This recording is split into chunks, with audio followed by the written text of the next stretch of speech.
Matapos yan ay naglakad na itong dalawa papuntang Marian.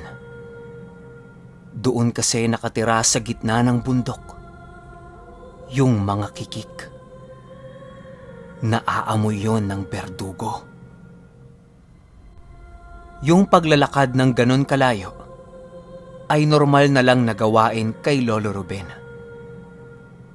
Pansin ni Lolo Enteng yung latigo na nakasabit sa may tadyang nito. Nakapulupot yon at nakausli ang dulo. Hinayaan niya na lang dahil nga sa medyo nakakaramdam na siya ng kaba.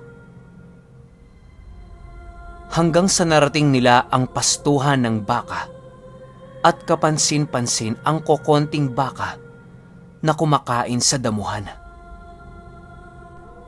Nilagpasan na lang nila ito at nagpatuloy sa kanilang paglalakad. Walang dala na kahit na anong magbibigay liwanag sa kanila at tanging liwanag lang ng buwan ang nagsisilbi nilang gabay. Nang makita ni Lolo Ruben ang mga kubo sa gitna ng bundok, agad siyang nagwika ng, "Teng, ilagay mo sa baba yung dahon na ibinigay ko sa'yo." Sinunod naman kaagad yon ni Lolo Enteng at pagkatapos niyan ay tumakbo na sila sa gubat na hindi gaano kalakihan. Tumatakbo si Lolo Ruben at sinusundan niya lang ito. Ilang minutong pagtatakbo ay napahinto na itong si Lolo Ruben. Walang pagsasalita at pawang pinagmamasdan lang nito ang mga kubo. Walang taong nakikita na nasa labas nito at tanging isang sululang ang nagliliwanag sa mga kubong yon. Bale, 6 na kubo ang nakatayo, pero 2 lang ang maayos na kubo doon. Yung 4 kasi butas-butas na ang bubong. Grabeng galos ang natama ni Lolo Enteng sa pagtakbo nilang 2 sa gubat na yon. Di naman niya ininda ang mga sakit na kanyang naramdaman dahil kagustuhan niya ding sumama. Ilang minuto pa, napansin nila ang 4 na tao na lumabas ng kubo. Bumubungkal sa lupa ang mga ito at tila ba hindi napapakali sa kanilang kinalalagyan. Matapos nilang makita ang mga ito, nagwika si Lolo Ruben kay Lolo Enteng ng, "Teng, panoorin mo kung anong gagawin ko." Walang sabi-sabi ay agad na lumabas ng gubat itong si Lolo Ruben. "Hoy! Hindi niyo ba alam na nakakapinsala na kayo ng tao?" Sigaw nitong si Lolo Ruben. Napapansin na niya na basang-basa na ng mga langis yung mga taong yon. Nung narinig siya ng mga ito, tinitigan lang siya hanggang sa animoy. Bumaliktad ang mga ulo ng mga taong yon. Gulat na gulat itong si Lolo Enteng sa kanyang mga nasaksihan. Pagbaliktad ng ulo ng mga taong yon ay ang kasabay na pagpalit ng anyo ng mga ito. 2 malalaking aso at 2 malalaking uwak. Halos mapatili na itong si Lolo Enteng habang umiihi sa kanyang pangbabang kasuotan. "Ah, ganun ah?" Wika ni Lolo Ruben. Hindi nagdalawang isip ang mga nilalang na yon na sugurin siya. Nung papalapit na ito kay Lolo Ruben, bigla silang lumihis. Hindi nito magawang makalapit sa kanya na para bang may iniilagan ang mga yon kay Lolo Ruben. Pinapaikot-ikutan lang siya ng mga ito hanggang sa sinugod na yon ni Lolo Ruben. Kapansin-pansin sa paligid Ang mga pagbubungkal sa lupa na animoy may mga ugat na gumagapang. Hanggang sa natusok ang isang aso ng napakatalim na ugat. Patay kaagad ang malaking asong yon. At pagtanggal ng ugat na yon, ay kasabay naman ng pagpapalit anyo ng nilalang.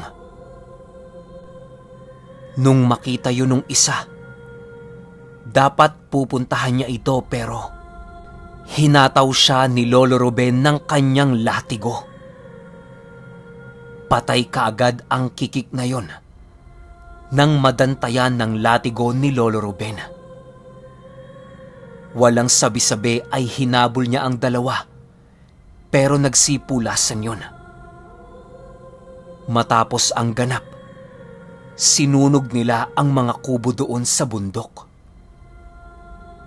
Konting pahinga at kahit magbabandang 10:00 na ng gabi nung mga oras na yun, makalipas lang ang 20 minuto ay napagpasyahan na nilang umuwi. Hinintay talaga ni Lolo Ruben na matupok ang mga kubo doon. Teng, huwag ka nang mag-alala. Hindi na tayo gagambalain ng mga yon.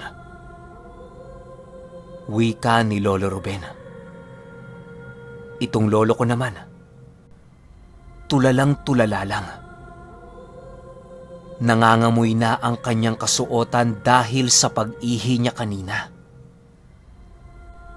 Di niya naman binibigyang pansin ang panunukso nitong si Lolo Ruben. Basta ang nasa isip niya, napakalakas pala maging kagaya ni Lolo Ruben. Gustong-gusto niyang maging kagaya nito. Matapos yan ay nakauwi na ang mga ito.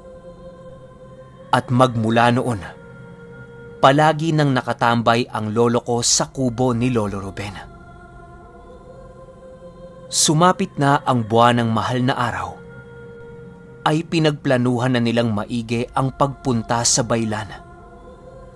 Di kasi basta-bastang bundok ang baylan dahil sa lugar yon ng mga engkanto.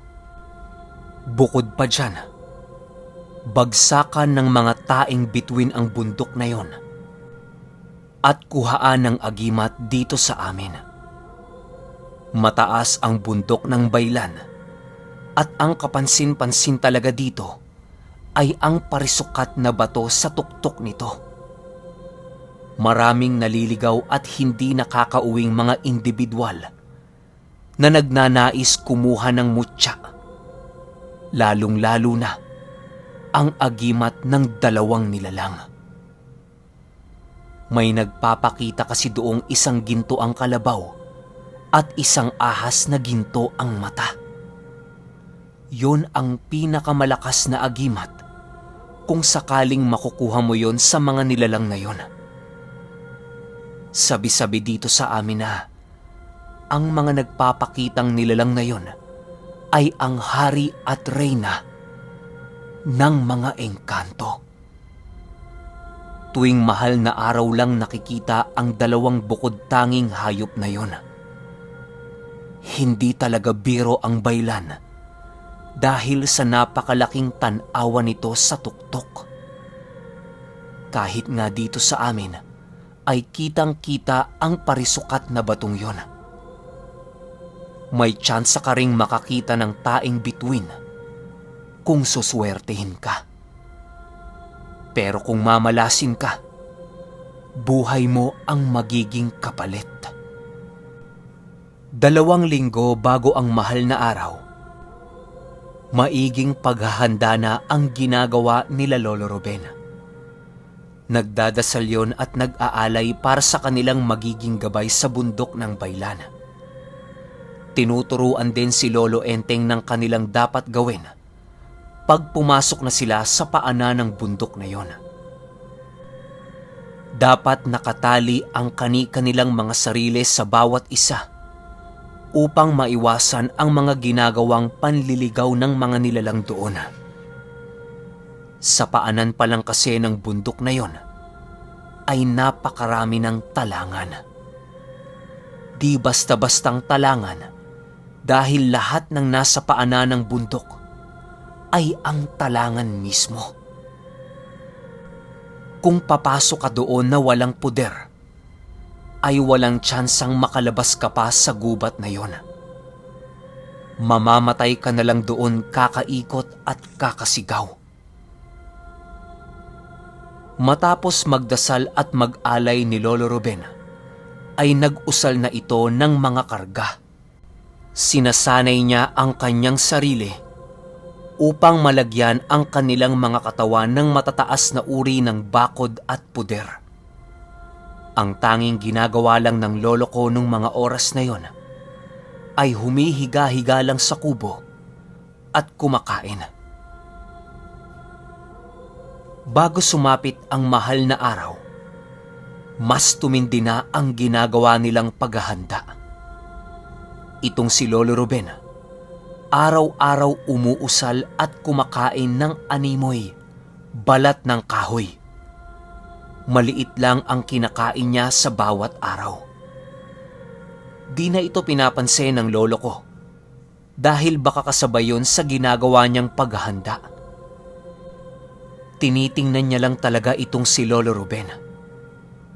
Tuwing umaga at hapon naman, ay mag-iinuman silang dalawa ng tuba. Hanggang sa sumapit na nga ang mahal na araw.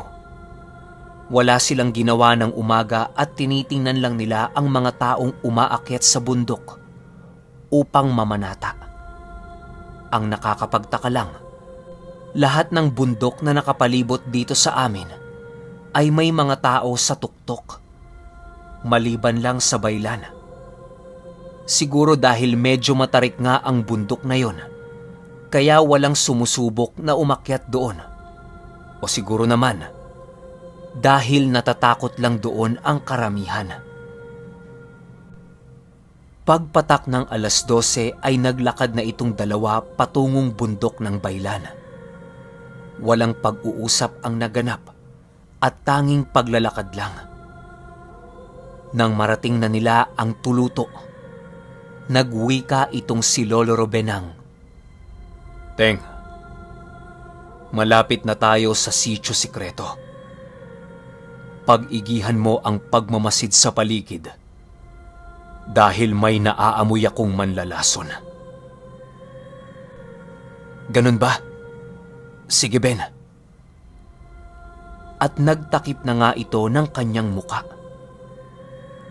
May pinahawakan dito itong si Lolo Ruben kay Lolo Enteng na animoy isang uri ng bato na madulas. Hawak-hawak lang yon ni Lolo Enteng hanggang sa makalampas na sila sa sitio sikreto. Pagkalampas nila rito, napadapo na sila sa paanan ng bundok ng baylan. Ang unang ginawa nitong si Lolo Ruben ay tinalian niya ang tadyang nilang dalawa upang makasiguradong hindi mahihiwalay sa kanya itong si Lolo Enteng.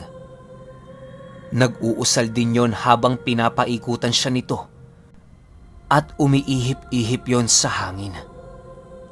Ginawa niya yon ng magdadalawang minuto. Matapos yan ay pumasok na ang dalawa sa baylan. May konting pagpaparamdam ng mga nilalang sa paligid, pero hindi yon nakikita ng lolo ko. Sabi kasi ni Lolo Ruben na ang gusto niya lang ipakita dito ay ang gintong kalabaw at gintong ahas.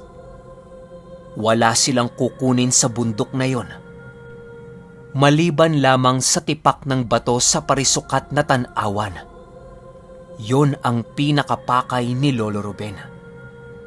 Gagamitin niya kasi ang tipak ng batong yon upang matulungan ang kanyang mga kaibigang engkanto na nakatira sa kanyang kubo. Gagawa kasi siya ng ritual upang magkaroon ng tanawan di kalayuan sa kanyang kubo. Ang prosesong gagawin niya, pag nakakuha na siya ng bato ay ililibing niya yon. Dadasalan at matapos ang 2 linggo ay lilitaw doon ang isang punso na magsisilbing tanawan. Alam ni Lolo Enteng na di normal ang nakikita ni Lolo Ruben sa kadahilanang hindi yon tumitingin sa kanyang kaliwa at kanan. Diretso lang yon sa paglalakad at nakatuon ang tingin sa daan. Hanggang sa makalipas ang ilang minuto, nagwika itong si Lolo Ruben ng, "Teng, kukubli muna tayo dito." Dali-dali namang nagkubli sa isang puno ang dalawa. Di alam ni Lolo Enteng kung ano ang naiisip nitong si Lolo Ruben. "Huwag ka nang magtaka, Teng. Ayokong ipakita ang nilalang na ito sa'yo. Baka kasi mapahamak tayo." Wika ni Lolo Ruben. Di naman sumagot itong lolo ko dahil tinitingnan niya lang talaga at hinahanap kung ano ang nakabantay sa daan.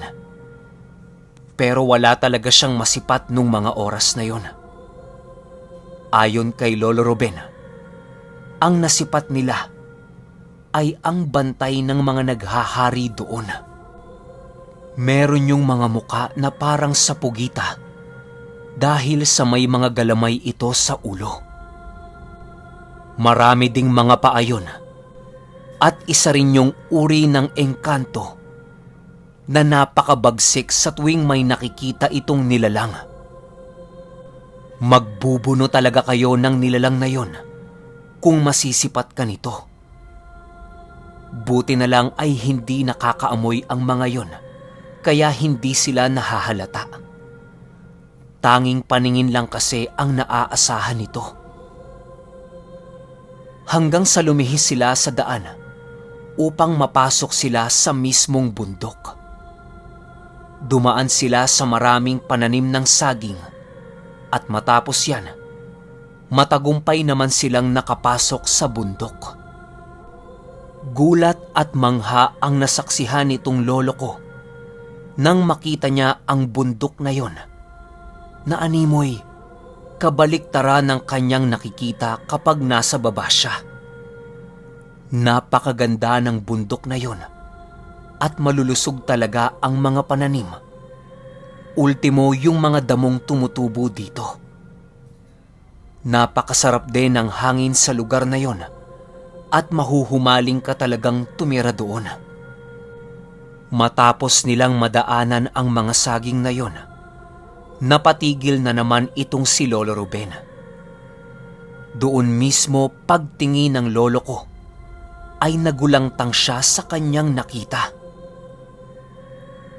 Isang ginintuang kalabaw na merong mahahabang sungay. Purong ginto yun at kumikinang talaga dahil sa sikat na din ng araw. Gulat na gulat itong Lolo Enteng ko habang nakatitig sa kanya ang kalabaw na yon. "Huwag kang mag-alala, Teng. Hindi yan delikado. Ang delikado, yung ahas."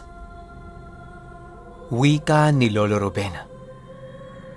Hanggang sa tumakbo at sumuot na ngayon sa damuhan. Biglang nawala lahat ng bakas ng kalabaw na yon sa kanilang mga paningin. Matapos yan ay nagpatuloy ng umakyat itong dalawa. Walang masabi ang lolo ko dahil sa mga nakita niya nung mga oras na yon. Basta balot na balot talaga siya ng hiwaga dahil sa kanyang mga nakita. Di maipinta ang galak at pangamba sa kanyang muka nung mga sandaling yon. Ilang oras pang paglalakad ay naabot na nila ang tuktok ng baylan. Kitang-kita nila ang napakalaking parisukat na bato na animoy kumikinang din sa araw. Sa taas ng bato ay ang ahas na may ginintuang mata. Tumitingin yun sa kanila at inilalabas ang kanyang mga dila. Nag-uusal na itong si Lolo Ruben at sa hindi maipaliwanag na pangyayari ay gumapang papaalis ng tanawan ang ahas na yon. Kaya lang naman hindi sumugod yun sa kanila dahil sa gabay ni Lolo Ruben na nasa likuran niya. Di naman gaanong kalakihan ang ahas na yon. Yung parang tamang kasing laki lang ng isang matandang ahas. Matapos yan ay tiningnan ni Lolo Enteng ang napakagandang tanawin sa bundok na yon. Napakagandang tanawin na halos lahat ng lugar sa amin ay makikita na doon sa bundok. Matapos yan ay nagpatuloy na sa paglalakad ang dalawa hanggang sa narating na nila ang batong yon. Malaki ang bato na hindi kayang yakapin ng isang tao. Siguro mayayakap yun ng tao kung 40 ang bilang. Ganon kalaki ang batong yon na tanawan. Ayon din kay Lolo Ruben na ang batong yon ang pinakamalakas na tanawan sa lugar nila na nasakop pati ang ibang lupa sa Sitio Sikreto. Hindi lang yon basta syudad ng engkanto, kung hindi isa yon mismong sagradong palasyo ng mga engkanto. Napakalaking palasyo nito na halos buong bundok ng Baylan ay nasakop na nito. Dito din nakatira ang mga maharlikang engkanto, ayon kay Lolo Ruben. Kapag nagtirik ka ng bahay doon, malamang ang kabayaran sa alay ay ang buong pamilya ninyo. Ganyan kalakas ang mga engkanto doon. Paglapit ni Lolo Ruben doon, agad siyang tumipak ng di kalakihang bato. Napakalambot ng batong yon na animoy para ka lang bumibiyak ng punong kahoy. Pagkakuha niya ng tipak ng batong yon, agad namang nagsilitawan ang mga nilalang. Si Lolo Ruben lang ang nakakakita nung mga oras na yon. Pagsasalaysay ni Lolo Ruben na ang mga nakita niya nung mga oras na yon ay isa sa mga bantay ng tanawan. Kung wala kang puder o bakod sa katawan, maaaring ikamatay mo ang paghawak sa tipak ng batong yon sa kadahilanang hindi ordinaryo ang batong hinahawakan mo. Kukuyugin ka rin ng napakaraming engkanto sa lugar na yon hanggang sa tuluyan kang maglaho sa mundo. Matapos yan ay binuhusan ito ng langis ni Lolo Ruben at inusalan. Hanggang sa nagpahinga na nga itong dalawa at kalaunay nakababa rin sila ng bundok. Awa naman ng Diyos. Naging matagumpay naman ang ginawa nilang sakripisyo noong mahal na araw.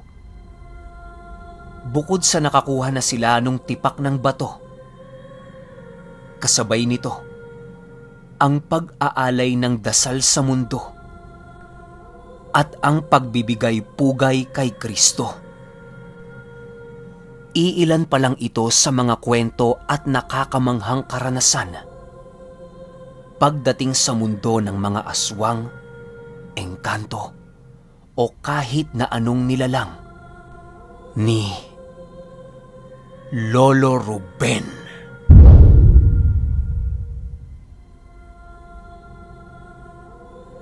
Okay, opinyon ko sa kwento. Yung bato, meron siyang pagkakahalin tulad sa kampana. Kung naaalala ninyo yung kwento ni Jess, di ba tuwing mahal na araw lumalambot daw yung kampana. Tapos hihiwa ka ng kapiranggot nun at ibabaon mo sa kaliwa o kanang kamay mo. Ikaw mamimili kung saan mo gusto lumakas yung suntok mo. Tsaka kabal. Yung sa bato naman, ang pinagkaiba lang siguro kasi parang pagpapakain to sa mga alagang engkanto eh. Di ba gagawin nga yun ni Lolo Ruben para sa mga kaibigan niyang engkanto. Hindi siya pang sariling gamit. Pero bago mo makuha, napakadelikado, marami ka talagang makakalaban. Buti na lang, bago magmahal na araw, nagpalakas ng todo ng pondo itong si Lolo Ruben. Kaya naman, kahit mahal na araw, kasabihan sa mga manggagamot o antingero, patay yung mga dasal natin, etong kay Lolo Ruben, buhay na buhay. Yun lang yung masasabi ko, tsaka opinion ko. Pero alam nyo ba, maraming kwento to si Lolo Ruben. Antabay na lang kayo, kaya ginawa ko na lang siyang part. Kasi malatatay dadoy mamang ang galawan nito eh. Yun lang, hanggang sa susunod na kwento. Salamat.